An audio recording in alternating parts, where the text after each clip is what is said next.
group of you a different era of history to research. And the question is, what impact did your era have on the modern world? So Sarah, your group has the ancient Greeks. Ravi, you've got the Romans. And Danny's group gets, yes, a bit of a challenge for you. You get the Middle Ages. Some even call it the Dark Ages. Boring. See how you get on. Yes, miss. So, Serene, yes, you get the Renaissance.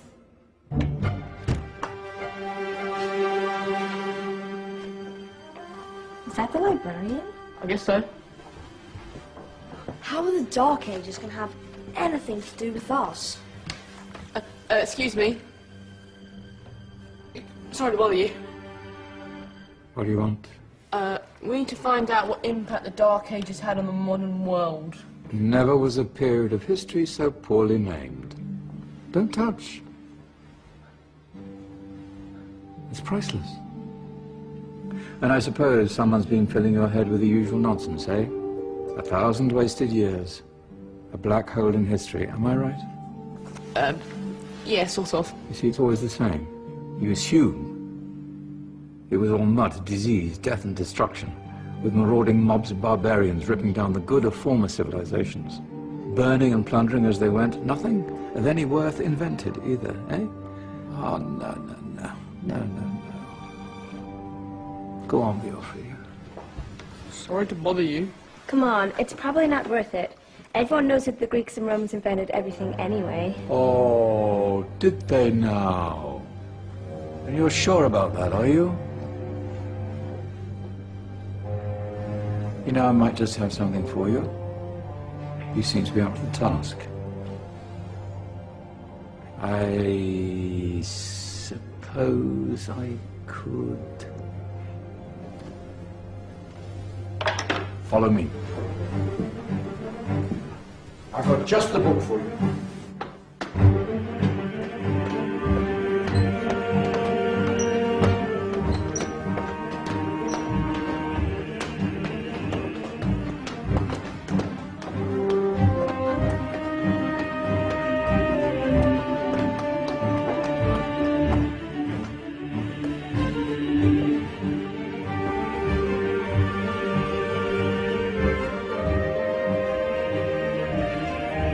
Where are we going? I don't know. Ask him. Excuse me.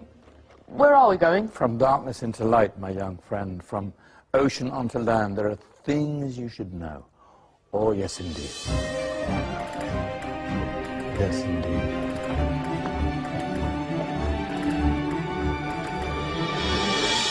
Now, I know I left it around here somewhere.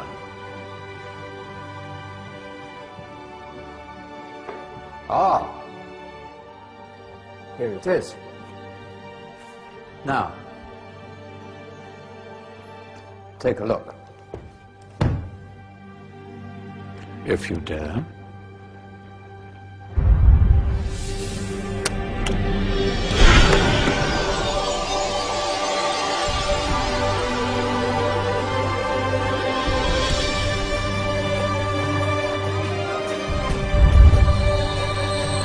What's going on?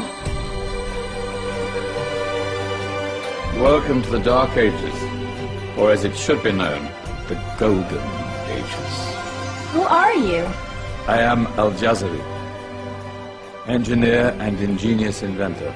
I thought you said this was the Dark Ages. It doesn't look very dark.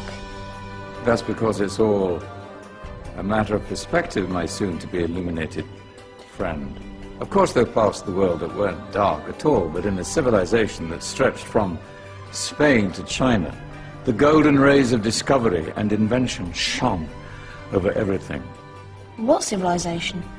The Muslim civilization, my young friend.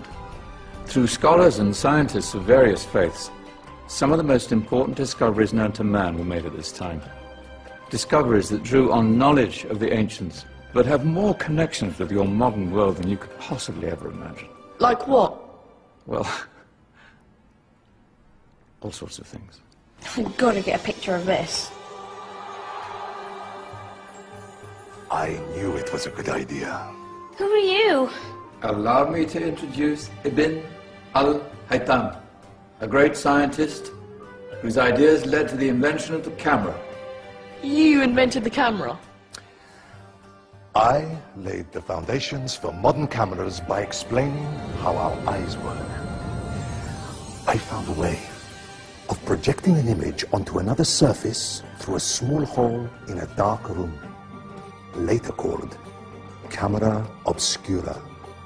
Think of all the things that evolved from this discovery. Cameras, cinema, all share the same principle. Cool. Look out below! Who's that? That's my good friend, Abbas ibn Farnas, who gazed up to the heavens, passionate in his belief that man could fly. Whoa. Indeed, he dared to dream about flying 1,000 years before the Wright brothers. Do you know you all take your jet-setting holidays for granted, so it only seems fair to remember Abbas ibn Farnas. Stand by. I'm ready for takeoff.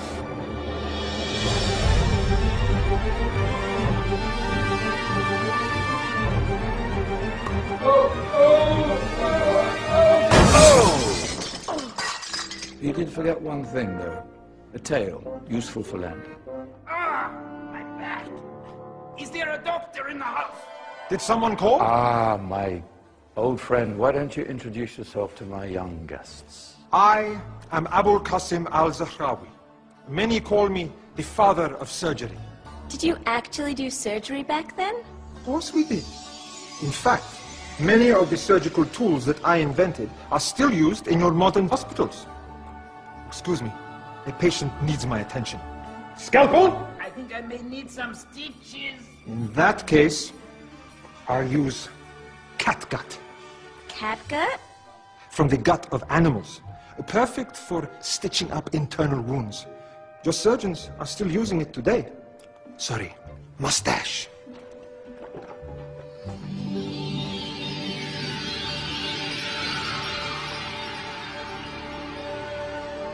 Who's she?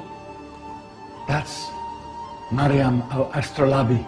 One of the many brilliant women of her time. She made sophisticated astrolabes.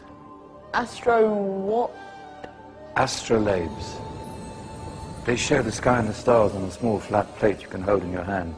Think of them as ancient calculating or timekeeping devices. Today you have your watch, your compass, satellite navigation, helping people and explorers travel the world. Science at its brilliant best. And all these things were developed during the Golden Ages. Well, that's just the tip of the iceberg. There were thousands of other inventions covering all areas of life, and in the years that followed, their influence spread across the whole of medieval Europe. So you see, it wasn't so dark after all. What about you? Me?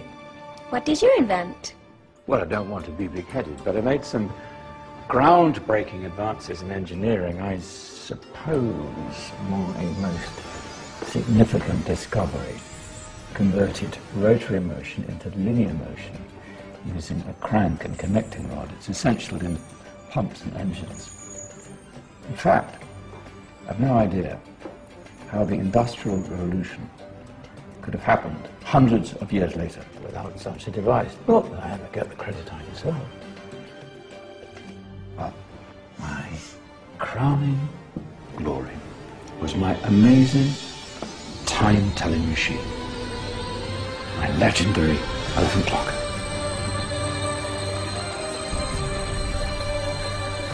It's a clock. Yes. Dozens of components collected from different cultures around the world. Indian, Greek, Arabian, Egyptian, Chinese. Wow. A United Nations clock. That is pretty cool. Does it actually tell the time? Well, yes, of course. If it wasn't for me, thousands of people would be late for everything. Speaking of time, we'd better get you back. And remember, Spread the word. This is a golden age, and I've only shown you a tiny part of this wondrous time. There are countless other scientists and inventions directly connected to your modern world. You're just going to have to find out for yourselves. No, wait!